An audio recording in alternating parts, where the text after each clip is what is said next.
Thanks everyone for joining. We're going to just wait another minute or two, give some more folks a chance to jump on. When I give this presentation, people tend to take a lot of notes. So if you don't have a paper, pen, or pencil, go ahead and grab that now, just so you can take any notes that you would like.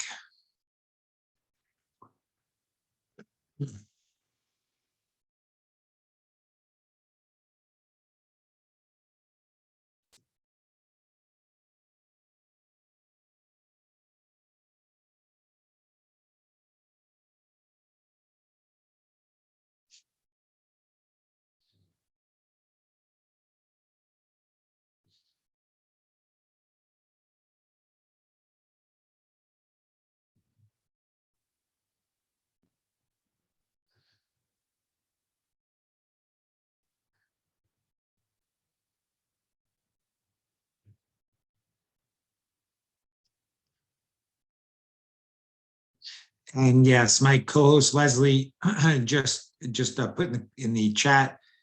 If you do have questions, please put them in the Q&A window. I am going to answer all of the frequently asked questions as I present, but yeah, happy to take questions at the end, and so please fire away any questions you have about the SAT, ACT, PSAT, and we'll go ahead and get started in about 60 seconds.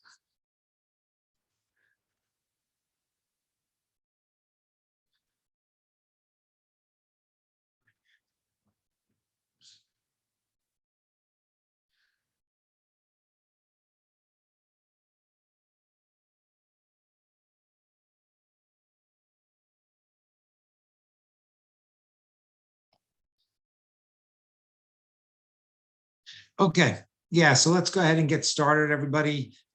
Thank you for being here tonight. I know we're all so busy, and I appreciate everybody taking a few minutes.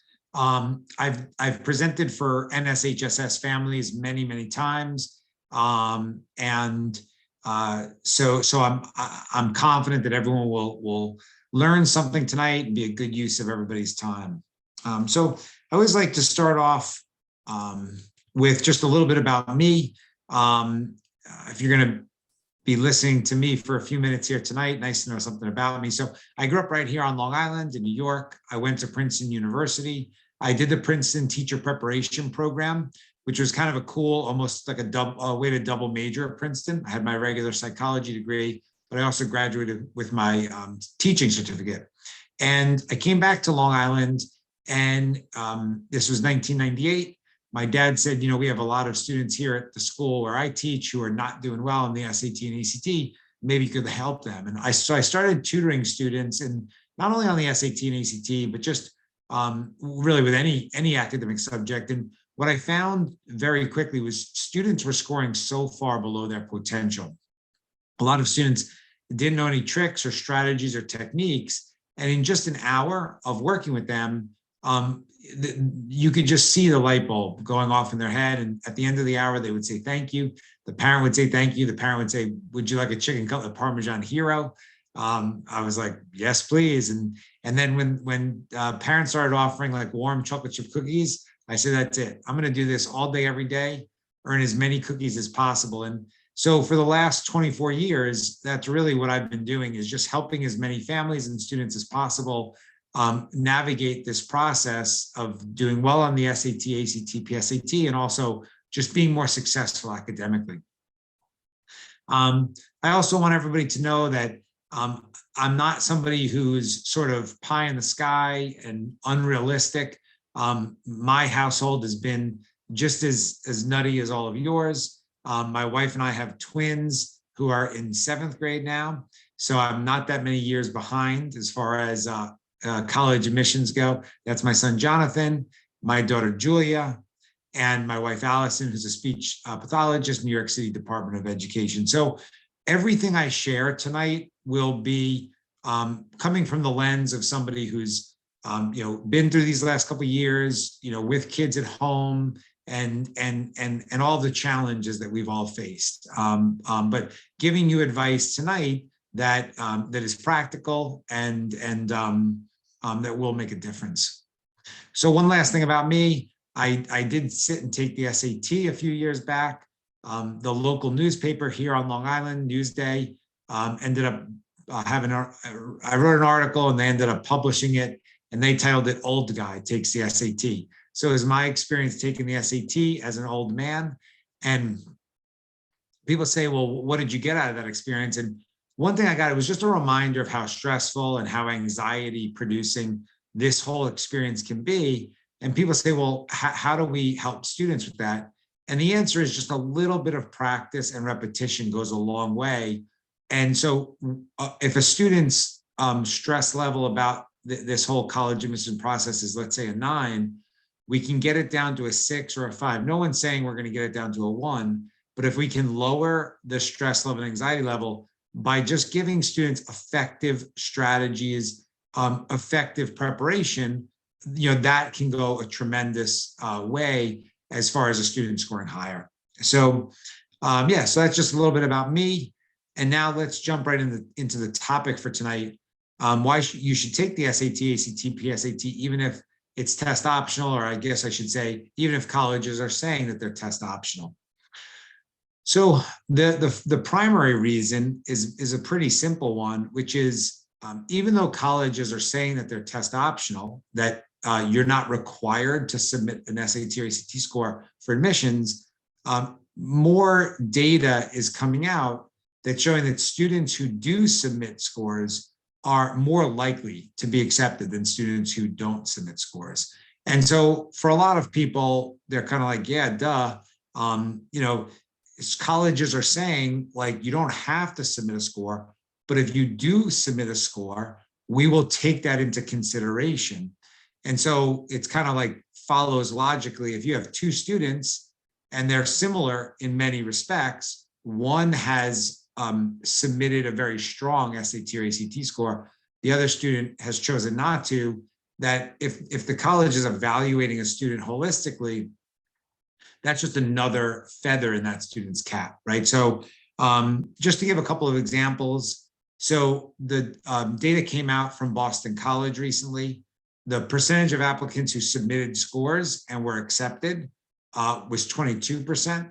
The percentage of applicants who didn't submit scores and were accepted was only 12%, right? So a pretty striking difference. And the point is not to pick on Boston College. This was just one college where, again, the data was published recently. But this next slide shows a list of competitive schools, some public, some private, a couple different parts of the country, and the pattern was the same. So for these schools, students who submitted test scores were twice as likely to be accepted as students who chose not to submit test scores. Sorry, there's a typo there. So anyway, so again, there's folks who play devil's advocate and say, well, this doesn't mean that students who submitted strong test scores were at an advantage, but it certainly is data that I think makes everyone pause. I know if it was my son or my daughter in 11th grade, they would be taking the SAT and ACT and they would be preparing to do as well as possible. There's that kind of old adage, better be safe than sorry, right? And also it was interesting. I was on a webinar with a college representative, an admissions representative, and essentially he said to the audience, he said, if you're serious about going to a college, anything that the college says is optional, you want to do that thing, right? So if they say submitting an extra letter of recommendation is optional, you submit it.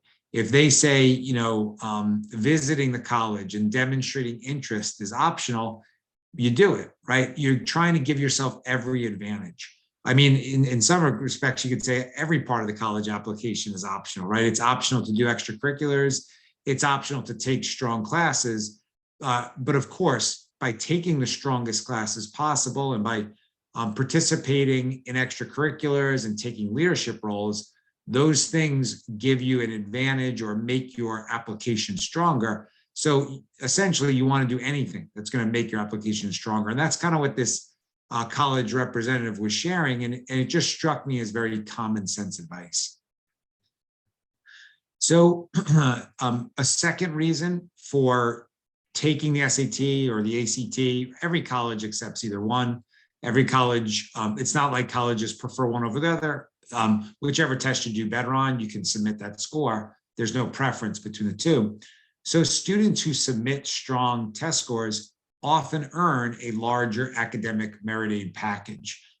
We all understand colleges are businesses to some degree, or to more or less degree. And so they're competing for students, right? And they want to attract the highest caliber students. That improves their ranking, that improves their standing. So when a student has a strong GPA, has taken strong classes, has strong test scores, colleges want to attract that type of student. So they will entice students with larger academic merit aid packages. So it's still often the case that if you submit strong scores, you will earn a larger academic merit aid package. So that's a second sort of obvious reason.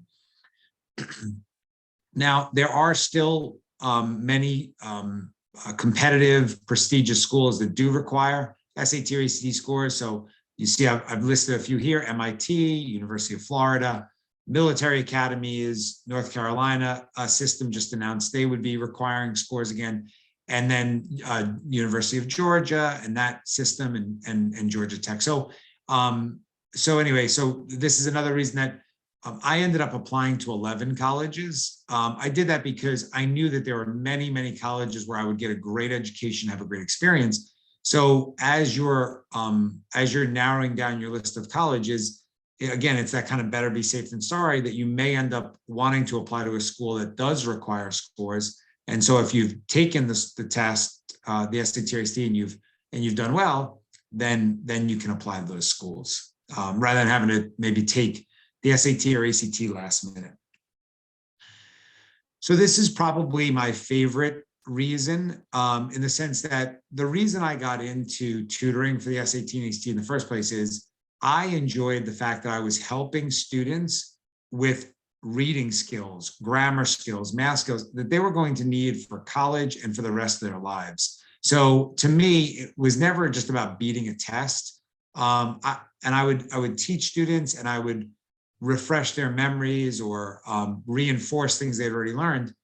And yes, I was helping them score higher on the SAT or ACT, but these were also things that I knew they were going to need for the rest of their lives. So these exams, they test students on things that students are going to need for success in college anyway. So any hour that you put into SAT or ACT preparation is a good use of time. You're sharpening your skills, things that you're going to need down the road. Yeah, and then this slide again, students can be successful. They will be successful on the SAT, ACT with the right preparation. I'm very passionate that most students can score higher than they've scored in the past. So this has kind of been, a fear that's gone on for 24 years, ever since I started doing this, where students almost, they don't want to have to bother with the SAT or ACT. They think that these are IQ tests, which they're not. And so they're looking for reasons not to take the SAT or ACT. But to me, it's a good, it's a good life lesson to tackle a challenge head on, prepare effectively, and score well. And it's a great feeling of achievement when you do. So, just kind of another reason, and again, students are going to be taking challenging exams in college, obviously.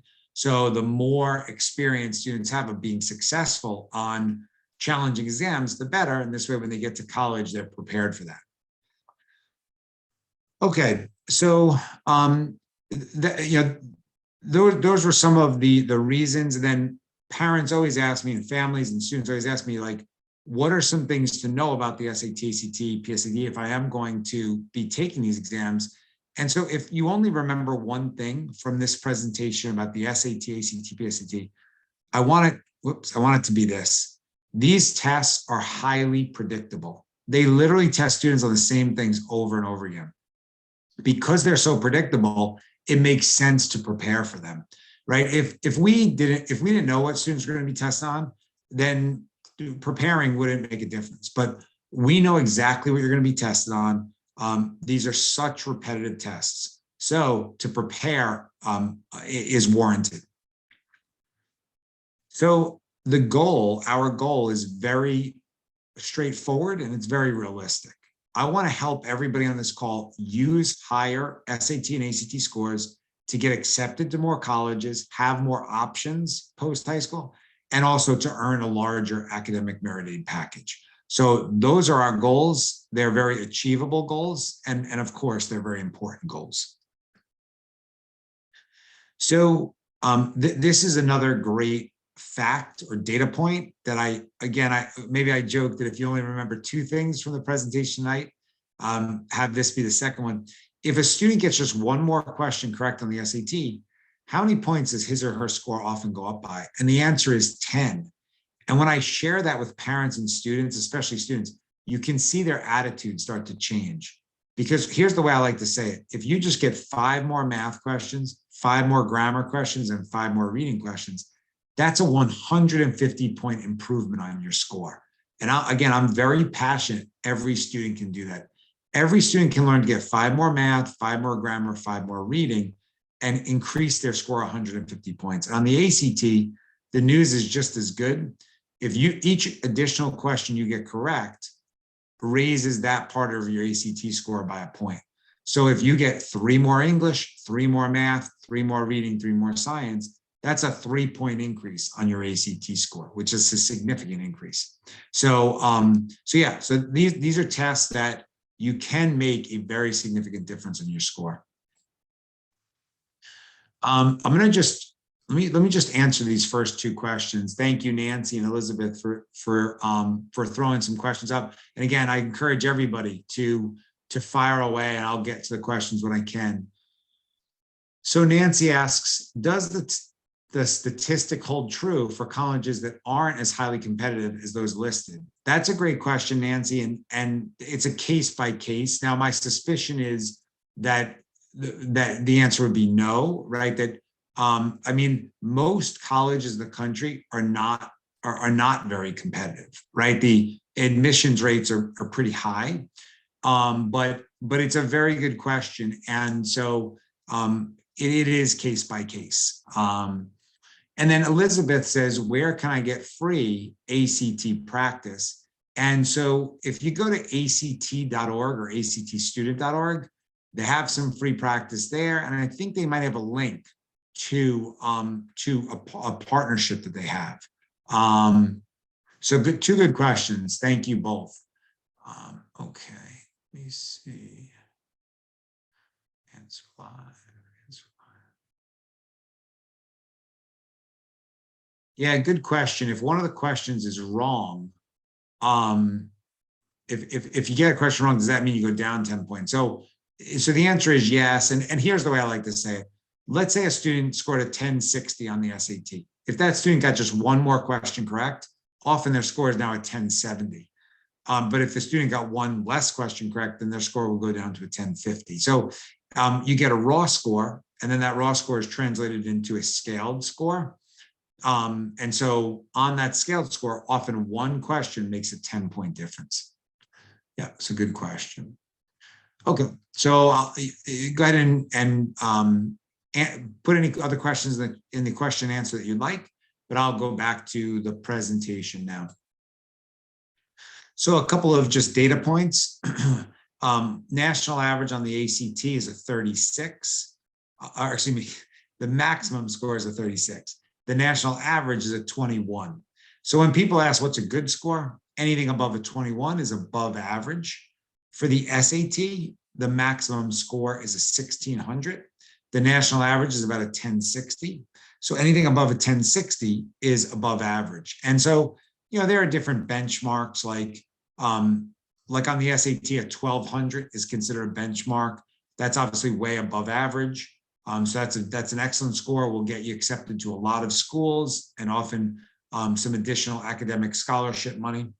For the ACT, like a 25 or a 26 is above average, 28 or 29 is an excellent score. So just to give you a sense of the ranges. So what I like about this slide is it shows everybody just how many options there are. So many opportunities to take the ACT. So you see the test date, you see the registration deadline. You want to avoid the late registration deadline because you do pay extra for that. And same thing with the SAT. Plenty of opportunities coming up to take the SAT. So I never want students to feel like they're being pigeonholed into one test, or forced to take a test on a weekend that's not good for them. In addition to all these test dates, many schools have an in-school test date, so an additional chance to take the exams.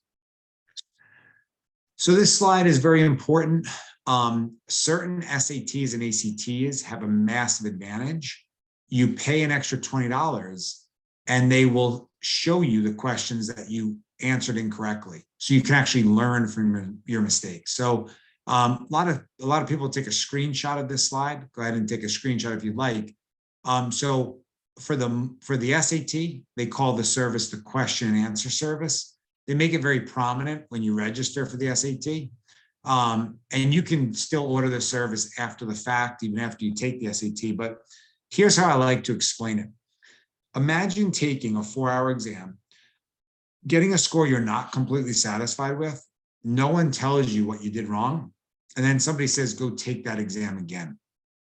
That's absurd. Why would I take the exam again when I don't know what I did wrong the first time, right? Well, the good news is there's a better way. And my son and my daughter, these are the test dates that they'll be focusing on. So March, May, and October for the SAT. The ACT calls their service the TIR, stands for Test Information Release.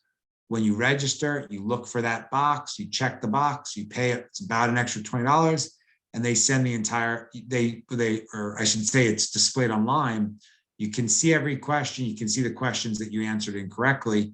And because these tests are so repetitive, you can learn from those mistakes, right? Go over those missed questions with a tutor or a teacher or a parent or a peer. And that's the most efficient way to improve your score from one test to another. So a good timeline for junior year, everybody, is October PSAT, December ACT, so you can order the TIR, and March SAT, so you can order the question and answer service. That's a really smart plan that will help students get the highest score possible in the most efficient way.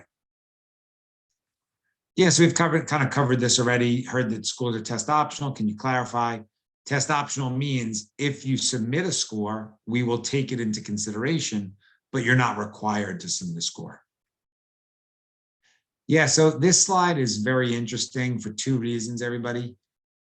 So you just have an answer in your head. How many questions are on the 45-minute ACT English section? So when I ask this question, a lot of times people answer 45, 50, 55, 60. The answer is actually 75. So the ACT only gives you 45 minutes to answer 75 questions. And people are kind of shocked by that. And people say, how is that? How can they expect students to answer 75 questions in 45 minutes? Well, the answer is it's challenging, but it's not impossible. And the reason it's not impossible is this is an extremely repetitive section. They test students on the same 11 grammar rules over and over and over again. Students can easily study those rules, memorize those rules, and I'll share a couple of tools that we offer where you can learn these rules. And when you study and memorize these rules, you can get the questions right very quickly. And one example is just subject-verb agreement. There's subject-verb agreement.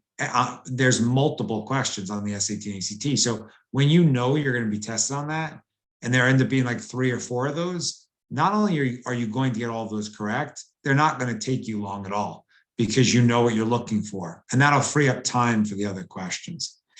The other thing I like to highlight about this slide is, let's say you're working as fast as you can. And let's say in 44 minutes, you get through 65 questions, which is pretty fast, right? And at that moment, the proctor says there's 1 minute left. At that point, you have to stop what you're doing and make sure you bubble in an answer for all of the other questions. Because once the proctor says pencils down, you can't go back to that section. So there's no penalty for wrong answers. There's no reason to leave a question blank. There's no reason to omit a question. So you have to, and I know most students know this, but I feel like it's my job to just repeat it over and over again to make sure you answer every question. If you don't answer every question, you're at a disadvantage. Okay, so I'm such an SAT, ACT dork, I can't help myself. So go ahead and read this sentence and try to figure out what the error is. Just keep that answer in your head.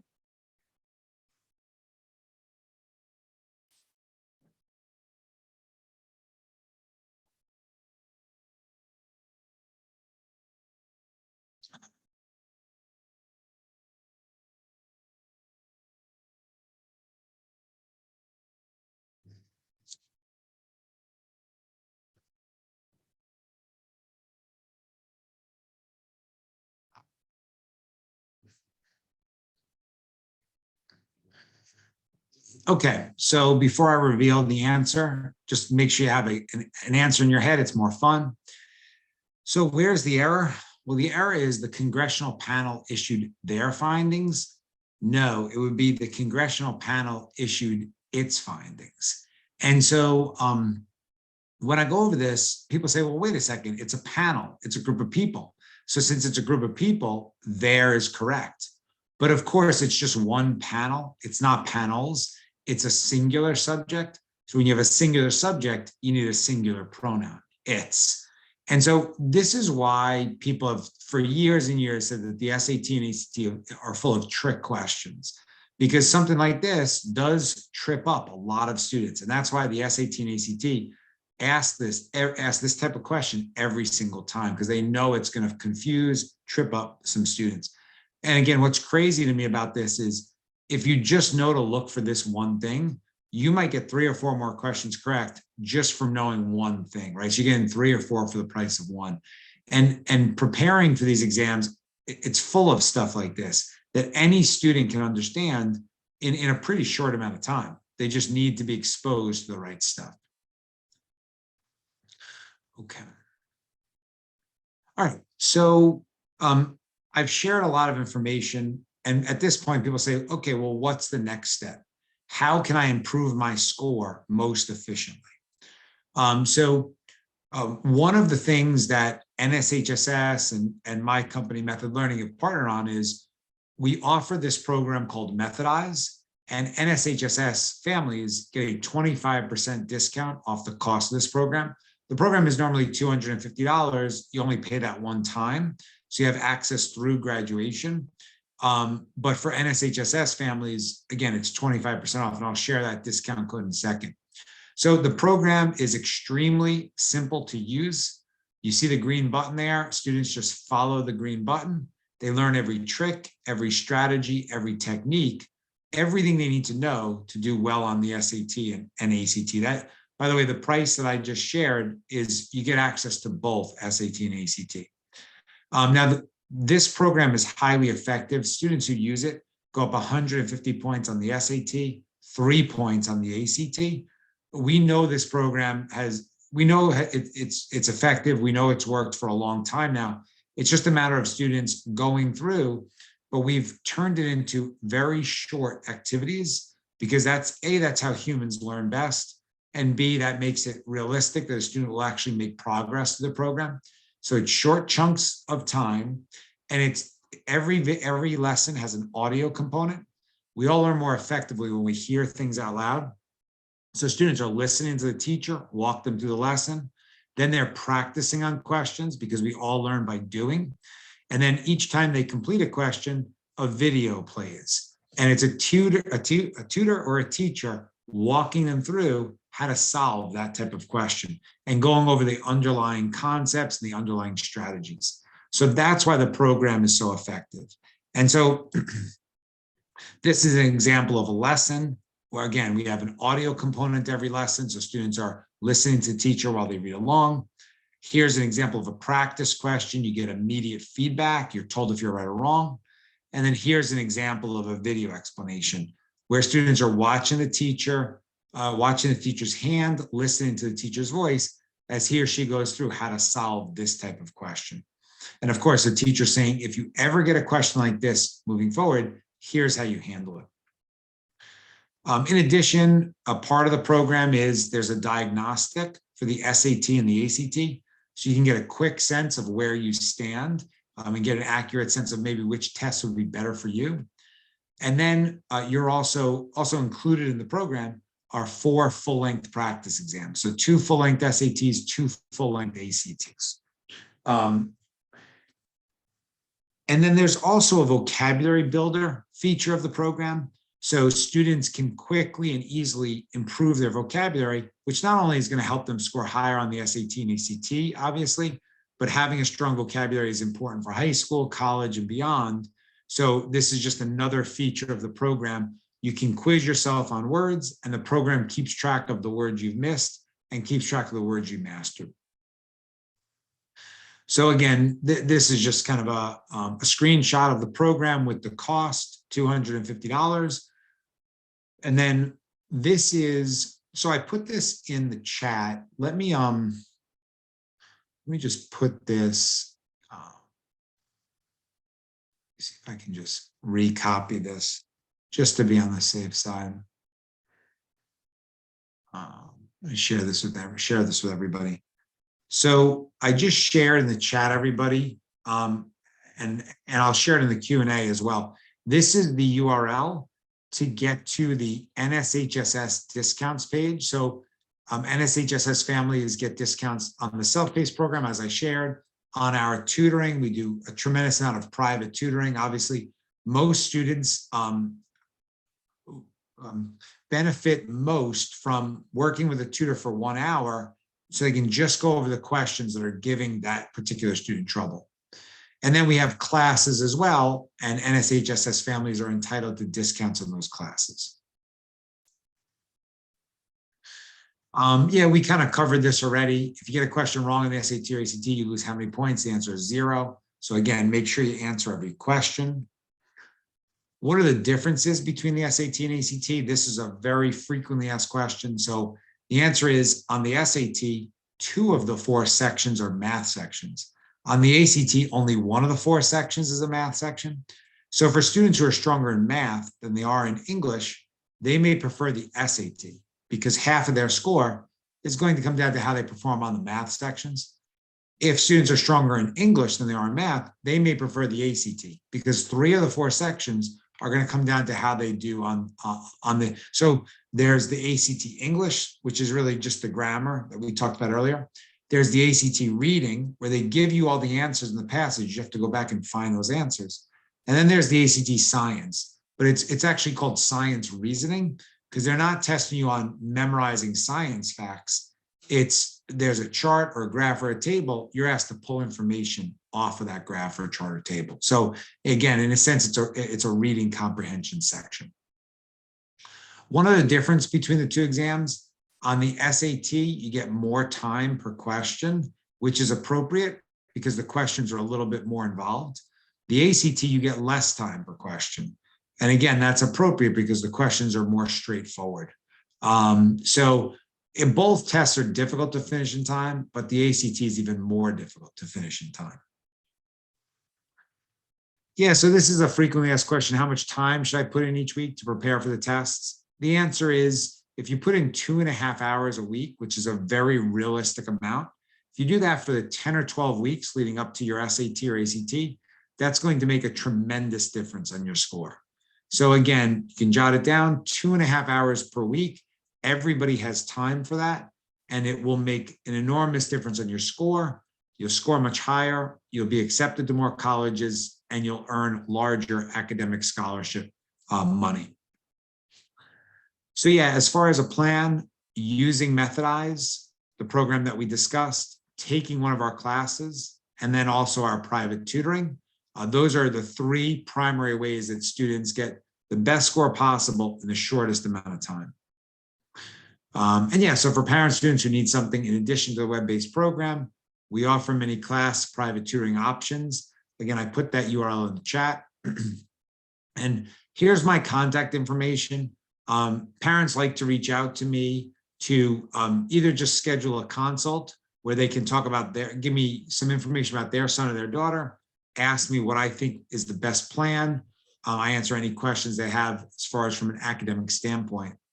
So I'll leave that up so people can copy that down, and let me go through these questions. So yeah, Hamilton, good question. How much will my child's score increase if they take one of our classes? So, and at that point, or the student currently has a 19. Our goal is to help a student go up 3 points on the ACT. That's a very achievable goal, something we achieve quite often. Some students go up even more than that. But yeah, my first goal would be to help your child go from a 19 to a 22. So good question. Joe, would it be an advantage to submit both an ACT and SAT score? You don't have to submit both. You just submit the score that you score higher on. Now, most students are going to score about the same. So if you score about the same, I mean, you could submit both, but no, there's not really an advantage. Colleges are just looking for one or the other. Good question.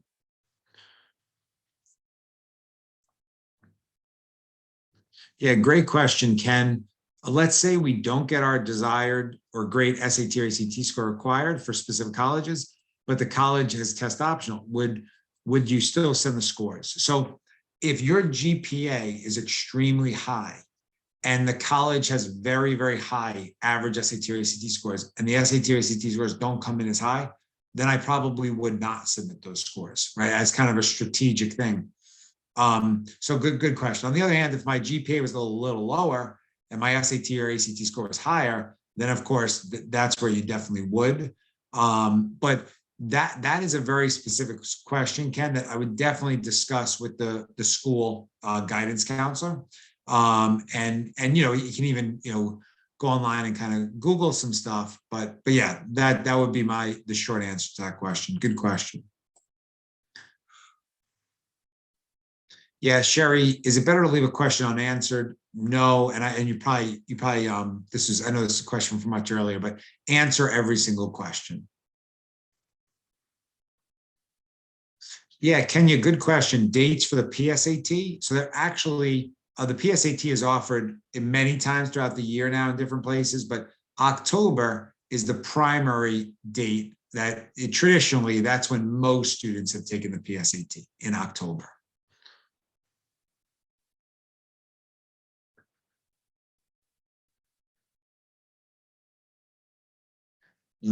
Yes, good question, Kenya. After the ACT test was taken, are you able to go back and select that you would like the question answer service? On the ACT, it's the TIR service, but the good news is yes, you can order these services after the fact. Good question.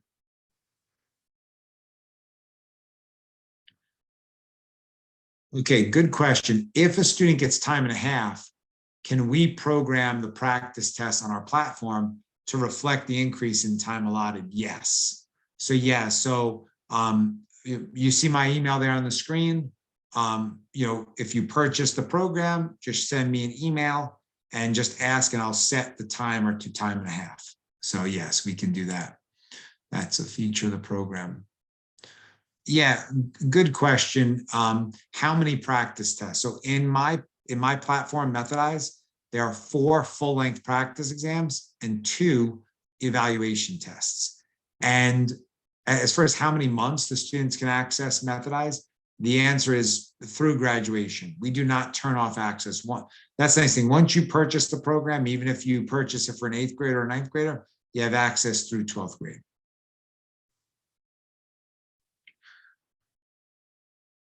Yeah, good question, Hamilton. What is the best possible answer if you guess? Yeah, it mathematically doesn't matter. So just make sure you put it down anything.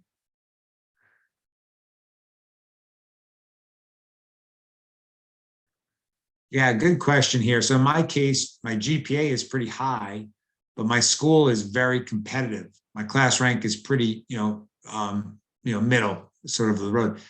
That's why I'm not sure if I send SAT scores. Yeah. The answer, Ken, is yes, it will boost your chances if you have very strong scores. So I absolutely would prepare for these exams. I know you can do well, and that will boost your chances.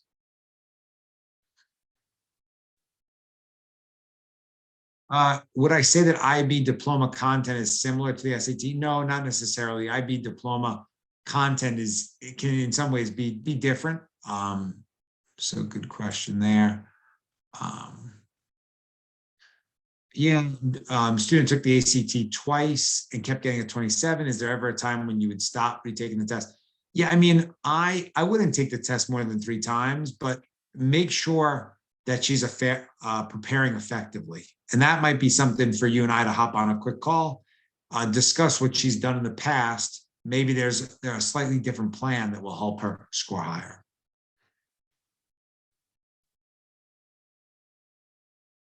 Yeah, good question here. How many times can you take the SAT or ACT?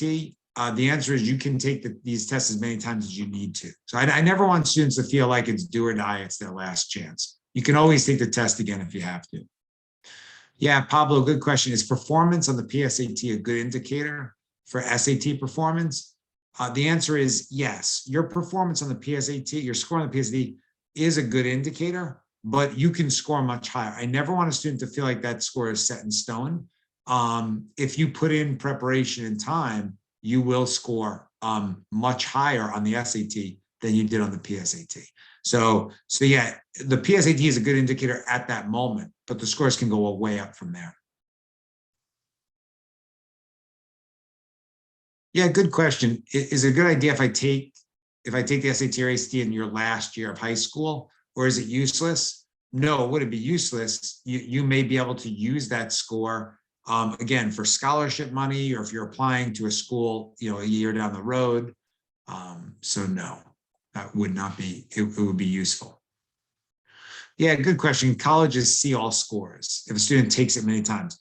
So the answer is colleges are just looking at your best scores. They're not looking at all your scores and going to penalize you for a low score. So don't worry about that. Just worry about getting your best scores possible.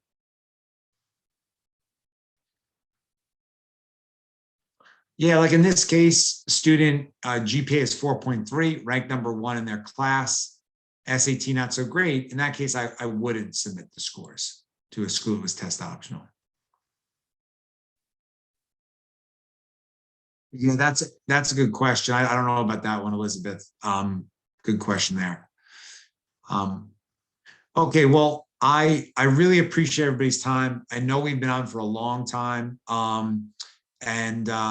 So yeah, so good luck with the rest of the year. Of course, reach out if you have any questions. You can send me an email or call us at that number. And I hope everyone has a good rest of their night.